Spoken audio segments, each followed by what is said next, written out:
although may Lola looks younger sa mga pictures nila, pero yung pagka-younger niya, mga 3 years younger, mga ganun lang. Pero nung nalaman ko yung age nila, sabi ko, wow, 10 years ang pagitan. Mama ko rin, tsaka papa ko, pero pag magkasama sila, nakita ko yung picture nila. Hindi sila parang mukha talagang malayo ang agwat ng edad. Hindi yung, alam mo yung malayo pa lang hinuhusgahan ka na. Parang ano yan, mag-ama ba yan? Magtiyuhin ba yan? Pero hindi, alam mo, meron talagang mga true love na ganun. Na malayo ang Oo, edad. yung kahit hindi na malayo edad, malayo yung itsura, pati yung itsura malayo. Pati yung itsura malayo. Pangit. Nandun na pala tayo sa pangit at maganda. Hindi, pero ewan ko kasi Love parang, is blind, Jack Mello. Hindi, sa akin naman, opinion ko lang yun. Ako sa akin okay lang. Pero hindi po kasi talaga natin maiiwasan pag nakakita tayo ng mga unusual na couples na kunwari, lalaki sa lalaki, tapos biglang mag-holding hands, o kaya yung ganun nga, matanda, tapos sobrang bata ng karelasyon. Meron ka pa rin masasabi kahit papano. Kasi, meron yan di ba? Sabi nga nila, the greatest pimp of all, si Hugh Hefner. Ay, true! At hindi natuloy yung kasal niya. Oo. Supposed to be, kakasal siya sa 24 years old niyang girlfriend, hindi pero umatras yung babae. Correct. Nung malapit na yung kasal. So, si Hugh Hefner po is 80-something. Correct. And yung girlfriend niya is 24 years old. Yeah. Actually, lahat na nagiging girlfriend niya at lahat na ng mga napangasawa niya, mga bagets. Oh. Para talagang mistulang apo na niya sa tuhod. Pero grabe nang isipin mo, araw-araw gumigising ka sa mansion mo, punong-puno ng babae. Si Hugh Hefner, gano'n. Oo, kasi 'di ba? Sa Gusto kanya mo ba yung maging Playboy Hugh Hefner someday? Hindi, ayoko. No, you don't. Sa totoo lang, kasi si Jack Mello, stick to one yan eh. Oo. Taray. Pero, tinitignan ko okay lang, 'di ba? Pero, ayoko maging gano'n, maging pimp. 'Di ba? Parang, well, pinapanood ko siya, okay lang, natutuwa ako sa kanya. Tsaka siguro akala ng ibang lalaki, kasi before, ang iniisip nila, pagka marami kang babae, pogi points sa mga girls. Pero sa amin, hindi talaga totoo yun. Diba? Sobrang negative. Kunwari nakita kami ng lalaki na, babaero pala yun. Kadiri, my God. Ikaw ba, sino bang sabihin natin babaeng kilala mo na maraming na-link? Ayoko sabi ng artista, baka mawalan ako ng trabaho bukas. Marami akong kilala. Hindi, Hollywood. Hindi ka naman Hollywood. Madonna. Britney Spears. Daming napangasawa. Meron pa 55 hours nang tumagal yung kasal. Correct. Gusto mo ba maging ganon? I don't like. Ayaw mo. Ano ka ba, babe? Stick to one din ako. Oo, yun nga. Gaya mo, pareho tayong dalawa. Correct. Yun nga rin kasi ayoko nang niloloko ko, kaya ayoko ring manloko. Pero sa akin, eto, share ko lang sa'yo. Panoorin mo yung movie na No Strings Attached. Hindi ko pa nga napapanood. Natalie Portman and Ashton Kutcher. Para siyang Love and Other Drugs? Parang ganon. Napanood ko na siya, babe. Nandun kami sa bahay ng kaibigan ko. Eto ba yung storya kung saan nag-start sila as FB Fubu? Oo. Ganon. Ito yun, di ba? Yung doktor siya. Oo, tapos doktor si Natalie Portman. Nahuhulog na si lalaki. Nililigawan na siya actually ng lalaki. Pero ayaw ni girl nang may feelings na involved. Gusto kasi niya, ganunan lang. siya na masaktan. Yun nga yun. Diba? Diba, nung makikita mo, napanood mo na pala eh. I mean, so, ibig mong sabihin, doon sa movie na yun, no matter how many times you do it, kulang pa rin eh. Parang, we're talking about sex here. Kahit araw-araw mong gawin yan. Di ba sabi nga niya, pwede ka maghanap ng ibang babae, pinapayagan na kita. Tapos ini-encourage nga siya ng mga kaibigan niya, di ba? Okay lang kay Natalie na meron siya ibang kaganunan. Kasi wala tapos naman tayo rin, magaganunan rin tayo. Pero si Ashton sabi niya, ayoko, kasi di ba? Gusto niya siya lang. Tsaka na-in-love na siya. Tsaka iba pa rin na siya. Oo. Iba pa rin yung may feelings ka. Habang ginagawa niyo yon, kaya nga po siya tinawag na ako hindi ko talaga siya tinatawag na sex. Making love. Tsaka dun sa mga there is no such thing as sex partners. Pero, eventually isa sa inyo, magkakaroon ng feelings kasi nga 'di ba? Nandiyan na yung palagi na kayong magkasama. At lagi niyong ginagawa yon. Oo, nasasarapan diba? kayo. Meron na kayong emotional attachment sa huli. So, ako din, naniniwala ako doon. Yung mga Kaya maling-mali yun. sex partners na yan, Diyos ko po, hindi yan, magkakainlaban kayo. Kaya sa mga nag-aaya po sa akin, hindi ko po talaga kayo mapagbibigyan. Well, Sorry. minsan inaya kita, gumuka kaya. Sa'yo? Eto Hindi, lang. pinag-isipan ko yan, babe. Nag-isip ako. Kasi sabi ko, baka gamitin lang ako ni Chacha. Yang-hiya ako kay Jack Mello. Pero kung seryoso ka naman, di ba, kung may uuwi namang maganda sa Huwag ka mag-alala, babe, maganda ang lahi ko. Ako rin naman, Oo, kitang-kita naman sa'yo. Kita mo naman. 33 na ako, mukha lang ako 23. 26 naman. Sige, 26. Oo, arty mo 28 na. 26 lang. Saan ka pa maghahanap niyan, babe, di ba? Mm-mm. Yun lang ang hindi ko lang talaga may paglalaban sa'yo. Feeling ko sa dugo namin wala, hindi, sa dugo ko hindi talaga umabot yung yung pagka-mistiso. Huwag ka mag-alala, sa dugo namin, wala rin yan. So, hindi tayo magkakaproblema. Wag mong hanapin sa iba yung wala So, sa'yo. alam mo, kunwari ganito eksena, no? Kunwari magkatuluyan kami ni Jack Mello, tapos ang anak ko maputi, ay, Diyos ko, magtaka ka. Ay, nako, away. Kung wala sa Sino? Sabihin mo, sino? Ganun na eksena. Oo, diba? Tama. Pero kung magkaanak tayo, ano yun? Mga...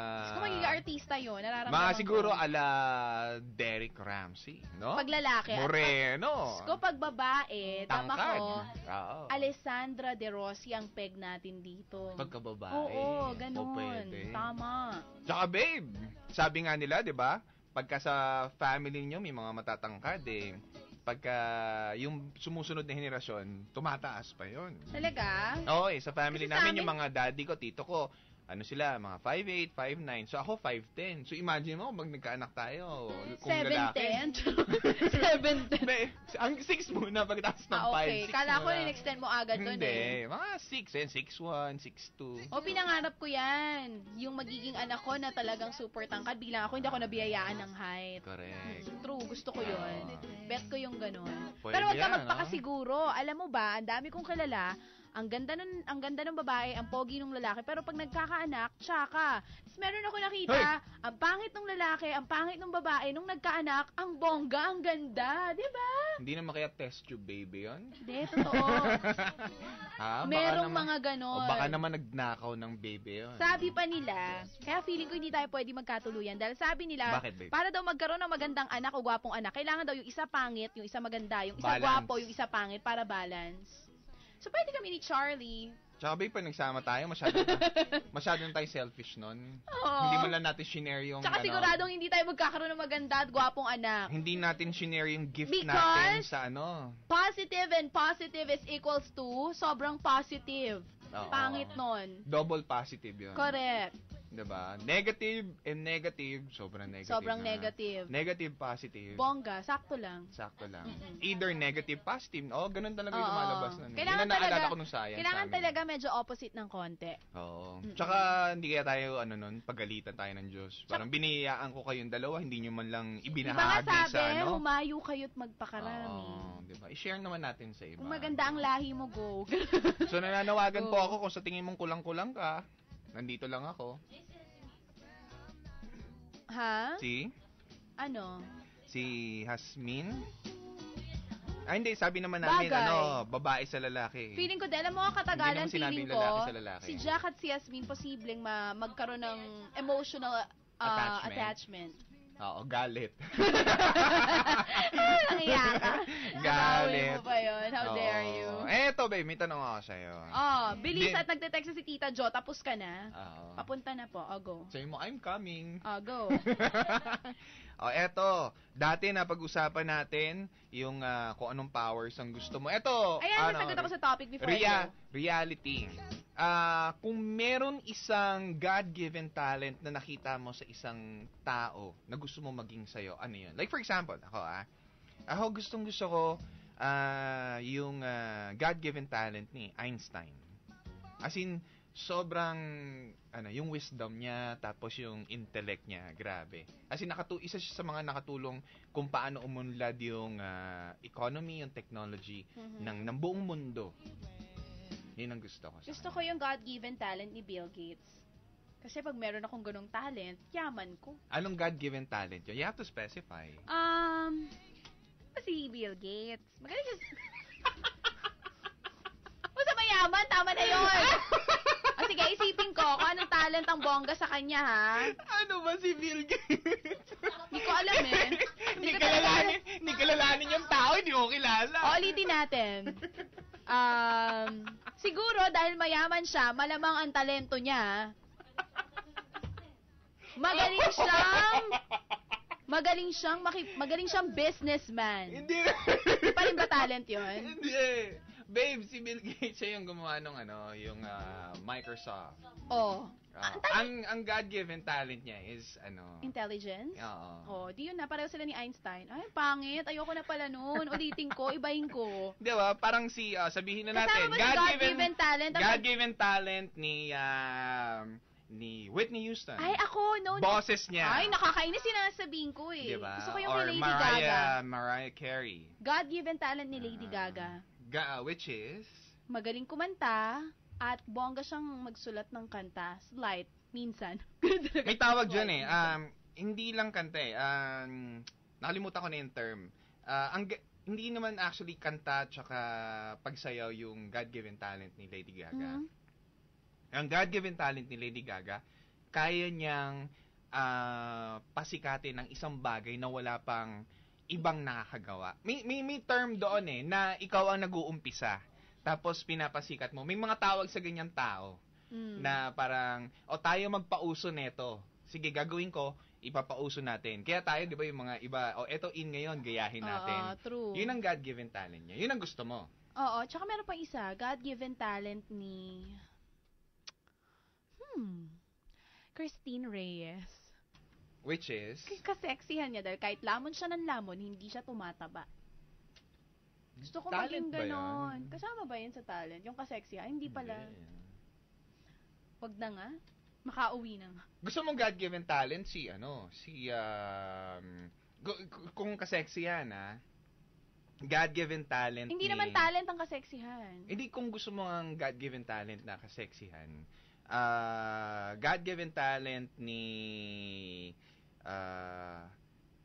Courtney Cox. Ni sa Friends. Ay, gusto ko yun. Cox. Nakita mo ba yung... Hindi, yung apelido. Oo. Chacha Cox. Bet mo yun. Pwede. Ganda, no? Naisip ko lang naman. Pwede. Courtney Cox. Chacha Cox. Pero ayoko na may S. Chacha Cox. Parang manok lang. Ganda kaya. Tanggalin na lang natin yung isang cha. Chakok. Ganda. Diba? Chakok. Cox. Chacox. Cha-Cox. Pwede. Bongga yun. Ano daw ba yung FUBU? Ay, naku, mga bata kayo, matulog kayo. Yung FUBU, yung brand yun eh. FUBU. Yung brand ng damit yan, FUBU. Hanapin nyo sa SM yan. Ano sample? Anong gagawin? Ewan ko sa'yo. Go. Mag-FUBU daw tayo. Sample ng FUBU. Hindi po namin may papakita kasi nasa radyo kami. Huwag po kayo mag-alala. Pag kami nasa cable na, ipapakita po namin sa inyo ni Jack Mello kung ano ang FUBU. Minsan mangyayari yan. Live na live. Si Joe po ang kukuha. Jack Mello and Cha-Cox. Tomo. Ayun na yung babe. Yun na yung gusto mo. God-given talent. At, gusto ko alam mo bakit? Actually, hindi. Seryosong sagot. Meron siyang series ngayon. Grabe. She's 40 years old. Tapos, as in, sobrang sexy. Parang si Cory Quirino. Hot pa. Na matanda na, pero hot pa rin. Hot diba? pa rin. Si Miss Cory Quirino.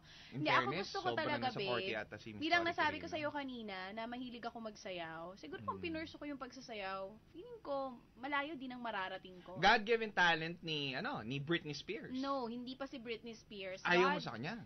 Hindi naman. Gusto ko rin Sino siya, ba? pero meron pa mas bongga sumayaw sa kanya. God-given talent ni...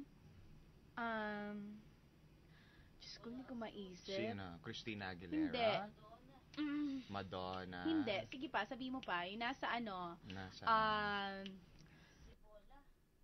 Ano to? J-Lo? Paula Abdul? Hindi naman masyadong bongga sumayaw si Paula Abdul. Janet Jackson? Hindi, konti pa. Malapit ka na. Michael Jackson? Oy, why not? Why not? Siya Michael nagpauso ng Jackson, moonwalk. Medyo hindi si Britney Spears. Meron pang mas magaling sa kanya. Meron pa, yung nagturo kay Britney. Yun nasa Sa... ano to? Oh my gosh, makaalis na nga. Bukas sasabihin ko sa'yo kung sino. Nasaan? Basta yung bongga sa pagsasayaw. Kung dito sa Pinas, medyo ka-level ni Jercel dapat. Okay. Yung talent niya sa pagsasayaw, bongga. Kilala mo si Jercel? Yung sa G-Force? Siya po ang gusto ko. Yung God-given talent niya sa pagsasayaw. Nasa US yung sinasabi mo? Oo. Isa-search ko, sasabihin ko sa'yo. Siya ba yung isa dun sa mga Sa mga judges ng ng isa, America's Got... Yun! Ay, hindi yung America. basta yung sasayaw. Yung kasama niya yung... Hindi, basta. America's Best Dance Crew? Si Siya Little Kim? Hindi. Ano ba? Ano ba? Ang peg ko, Lil Kim, sa sexy ko to. Makaalis na nga, naglolokohan tayo dito. Porque kasi laki ko yung balakang niya, gumaganyan pa. Kala mo, di ko alam kung saan papunta yun. I hate you! Bye, babe. Oh my gosh! Sina? Jessica Alba! Yung God-given talent niya sa pagsasayaw. Oy, ang galing niya sa Honey, So ba? Napanood mo na ba siya magsayaw? Oo, napanood ko na siya. Yung sa Honey. Yun. Ayaw mo dun sa nagturo kay Jessica Alba. Mas magaling yun. Siya nakaisip ng tinuro niya kay Jessica Alba. Alam mo, minsan yung nagturo. Ano ba, ikaw ang nagturo. Pero minsan yung sa execution kasi yun eh. Yung tinuruan mo minsan nagiging mas magaling pa sa'yo. Oh, totoo yun. Tama, diba? totoo. Those who can't do, teach. Tama. At syempre pa, 25 minutes past the hour of 1. Kasama niyo po ako hanggang alas 5. Jack Mello, dito lang po yan sa Tambayan, 101.9. San ka pa?